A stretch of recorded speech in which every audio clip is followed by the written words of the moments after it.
రాసుకునేవాళ్ళం. ఇప్పుడు అట్లాంటిది లేదు బేసిక్ గా.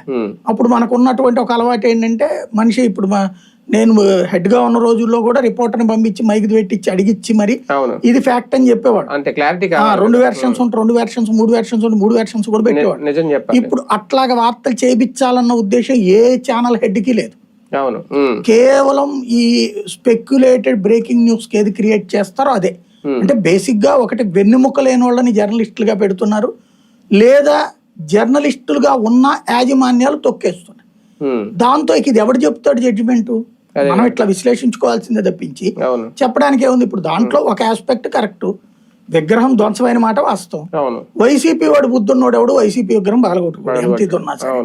అది కూడా ఒక చోటే పగలగొట్టుకుని దానికోసం రోడ్ల మీద ఉద్యోగాలు చేసే అవసరం ఉండదు. అతను పిచ్చోడు అయి ఉంటే గనక నేను చెప్పినట్టు కర్మ బూమరాంగ్ అయినట్టు వీళ్ళకి, ఏది వాళ్ళ ఆవిడ చెప్పినట్టు గనక నిజమై ఉంటే, అతను జనసేనలోనో లేకపోతే తెలుగుదేశంలోకి వెళ్ళింటే గనక ఇప్పుడు ఆ కోపంతో ఏదైనా చేసి ఉండాలి, కసిరతో. కాబట్టి ఇది ఎవరు అనేది ఎవడు జడ్జ్ చేయలేడు. పోలీసులు అతని మీద కేసు పెడతారు. కాకపోతే ఎఫ్ఐఆర్ లో ఛార్జ్ షీట్లు ఏం రాస్తారు? వైసీపీ కార్యకర్త తన నాయకుడి విగ్రహం తనే పగలగొట్టుకున్నాడని రాస్తారు. అదే రాస్తారు. వైసీపీ కూడా కౌంటర్ చేసుకోలేని పరిస్థితి ఇలాంటివి జరిగినప్పుడు. ఇందులో వైసీపీకి 2 కోణాలు ఉంది. సాక్షి పేపర్ చదివితే ఎక్కడ రాలేదు.